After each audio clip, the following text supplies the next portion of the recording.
في لحظات بتحصل لبعض الناس بتخليهم يشكوا في كل حاجة. لحظة تصحى فيها من النوم عينك مفتوحة، واعي لكل اللي حواليك، لكن جسمك كأنه ميت.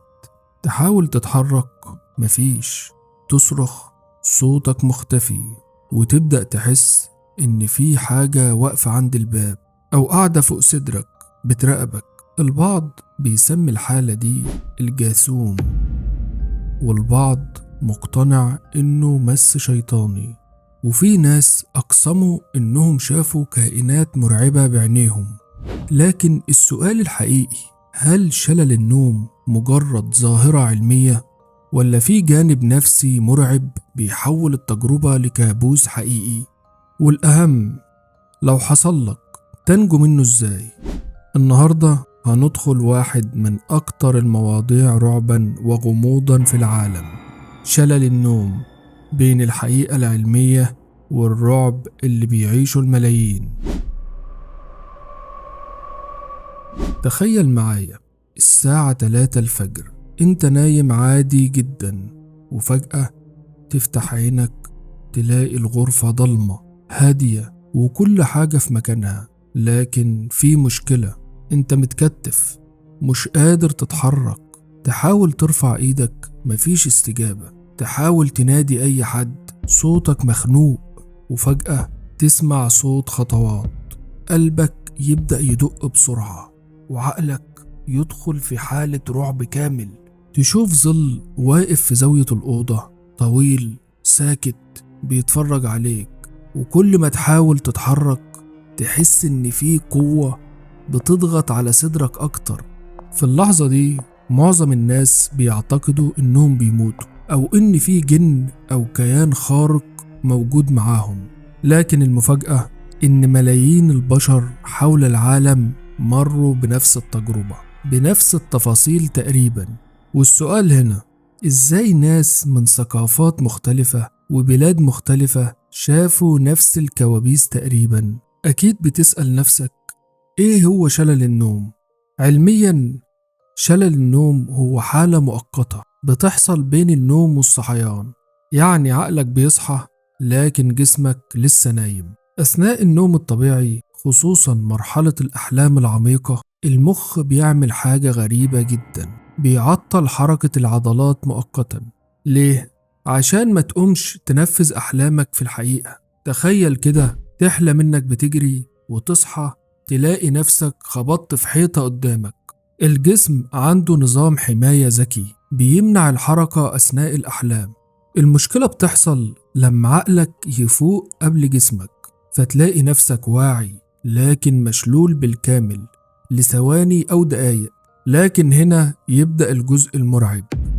لما الإنسان يصحى فجأة وهو مش قادر يتحرك، المخ بيدخل في حالة إنذار خطر. الجسم يفرز أدرينالين، القلب يدق بسرعة، التنفس يضطرب، وعقلك يبدأ يفسر الموقف بأي شكل. ولأنك بين النوم واليقظة، الأحلام أحيانا تتداخل مع الواقع. يعني ممكن تكون هلوسات الحلم لسه شغالة معاك، لكنك شايف أوضتك الحقيقية، فتشوف ظل أو تسمع همسات أو تحس بوجود شخص قريب منك. وفي بعض الحالات المخ بيخلق إحساس إن في شخص بيضغط على صدرك، وده سبب تسمية الجاثوم. الغريب فعلا إن معظم الناس حول العالم وصفوا نفس الشيء تقريبا. يعني في اليابان كانوا بيعتقدوا إن أرواح شريرة بتهاجم النائم، وفي أوروبا القديمة قالوا إن ساحرات بتقعد فوق صدرك وانت نايم. لكن في العالم العربي ارتبط الموضوع بالجن والجاثوم. حتى في العصر الحديث ناس كتير مقتنعة إن اللي بيحصل مش طبيعي، لأن التجربة مرعبة بشكل يخليك تشك في أي تفسير علمي. تخيل إنك شايف شخص واقف قدامك بوضوح وتحلف إنه حقيقي 100%، بعدها بدقايق يختفي تماما. أكيد هتسأل نفسك، هو أنا كنت بحلم ولا شفت حاجة فعلا؟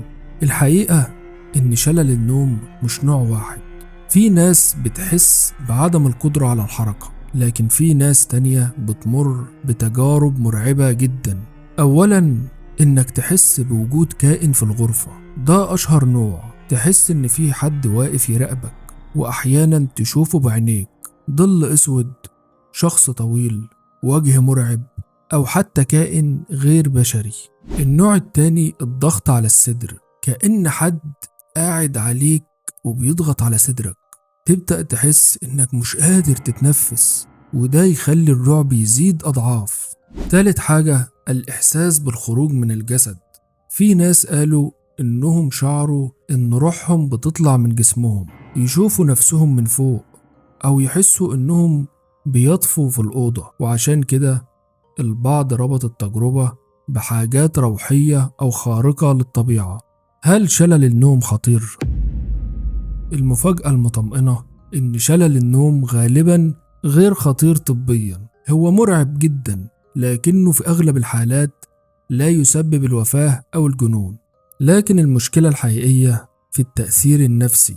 في ناس بعد التجربة يبدأوا يخافوا من النوم نفسه، ويبقى عندهم قلق دائم، وكل ليلة يناموا وهم مرعوبين إن التجربة تتكرر. وده ممكن يدخل الإنسان في دايرة خطيرة: قلة نوم وتوتر، زيادة احتمالية شلل النوم، خوف أكبر، وقلة نوم أكتر. حلقة مرعبة لا تنتهي. مين الناس الأكثر عرضة للجاثوم؟ العلماء لاحظوا إن في عوامل بتزود احتمالية حدوثه، أهمها التوتر والضغط النفسي، قلة النوم غير المنتظم، والقلق والاكتئاب والإرهاق الشديد. يعني ببساطة حياتنا الحديثة نفسها تعتبر بيئة مثالية لشلل النوم، بسبب السهر والموبايل الكتير والضغط النفسي والتفكير الزيادة. كل ده بيخلي المخ مضغوط والنوم غير مستقر.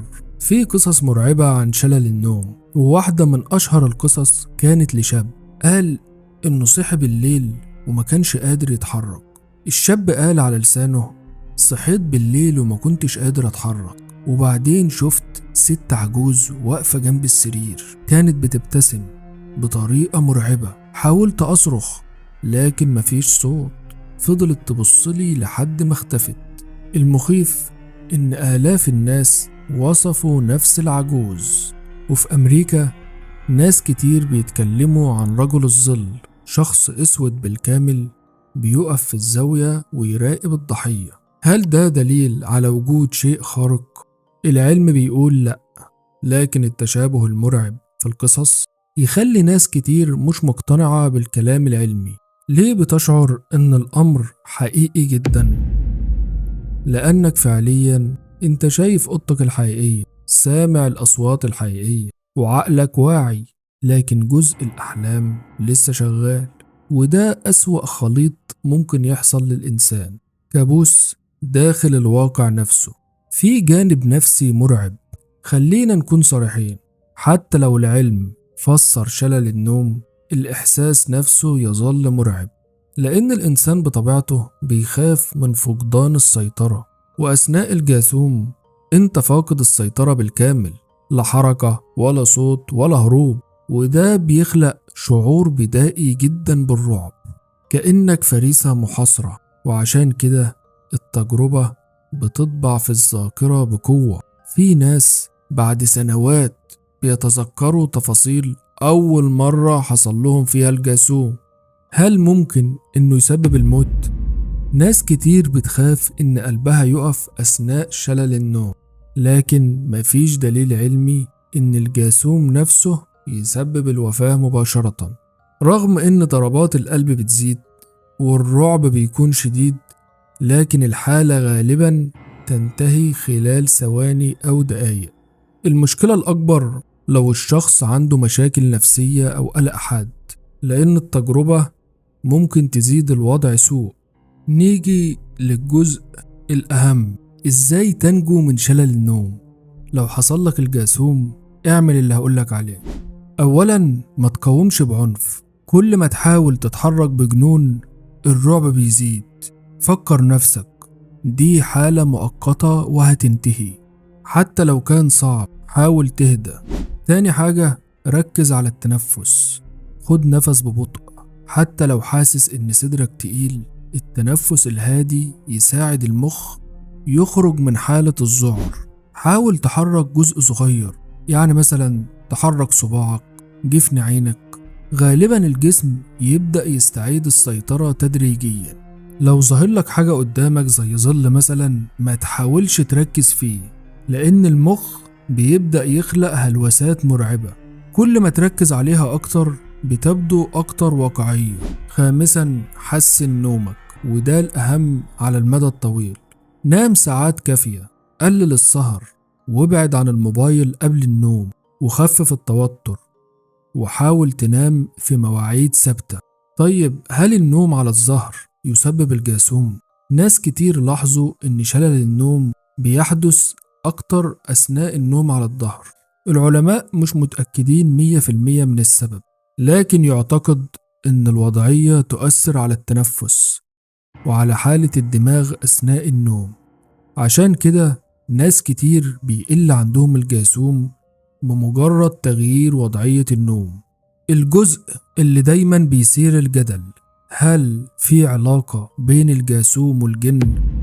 في ثقافتنا العربية ناس كتير مقتنعة إن الجاثوم له علاقة بالجن بسبب الإحساس بوجود كائن، أو عدم القدرة على الحركة، والخوف الشديد، ورؤية الظلال أو الأشخاص. لكن علميا كل الأعراض دي لها تفسير مرتبط بتداخل الأحلام مع الوعي. عموما الإيمان بالأمور الغيبية موضوع مختلف عن التفسير الطبي، لكن المهم جدا إن الإنسان ما يعيش في رعب دائم أو يفسر كل تجربة بشكل يزيد خوفه. ليه غالبا الجاثوم بيحدث في الليل؟ لأن شلل النوم مرتبط بمراحل النوم العميق والأحلام، وغالبا بيحدث عند بداية النوم أو قبل الاستيقاظ مباشرة، يعني في اللحظة اللي العقل والجسم يكونوا فيها بين الحالتين. هل ممكن نقدر نتحكم فيه؟ الغريب إن بعض الناس اتعلموا يستغلوا شلل النوم. إزاي؟ في ناس بتحوله لما يسمى بالحلم الواعي، يعني يدركوا إنهم في حالة بين النوم والحلم ويبدأوا يتحكموا في الأحلام. لكن ده مش سهل، ده بيحتاج تدريب طويل جدا ومش مناسب لأي شخص، خصوصا لو التجربة مرعبة بالنسبة له. يمكن أكتر شيء مخيف في الجاثوم إنه يكشف قد إيه عقل الإنسان قادر يصنع رعب حقيقي من غير وحوش فعلية ومن غير أشباح حقيقية. مجرد عقل خايف ونصه نايم بيستطيع يخلق كابوس كامل. وده يخلينا نسأل سؤال مهم جدا: كم مرة شفنا حاجات ونصدقها وهي في الأصل مجرد خدعة من عقولنا؟ في النهاية شلل النوم بيظل واحد من أغرب التجارب اللي ممكن يعيشها الإنسان. تجربة تخليك تشعر بالعجز الكامل وتخليك تواجه أعمق مخاوفك وانت مستيقظ. العلم قدم تفسير منطقي، لكن الإحساس نفسه سيظل مرعب لأي شخص يمر بيه. ويمكن أخطر حاجة في الجاثوم مش الكائنات اللي بنشوفها، لكن الرعب اللي بيصنعه عقلنا لما نفقد السيطرة للحظات. ولو حصل لك يوم وصحيت في نص الليل عاجز عن الحركة وحاسس إن في حاجة بتراقبك، افتكر حاجة واحدة بس: انت مش لوحدك اللي بيحصل لك كده، ومهما ظهر الأمر حقيقي فهو وقت وهيمر. والسؤال اللي كلنا بنسأله: هل كل اللي بنشوفه أثناء الجاثوم مجرد وهم فعلا، ولا هناك أشياء لسه مش فاهمينها؟ ولو عاوز تعرف أكتر عن الأحلام وإزاي تتعامل معاها وتعرف إزاي تدخل تبقى في الحلم الواعي، ادخل على الفيديو اللي هيظهر لك دلوقتي. سلام.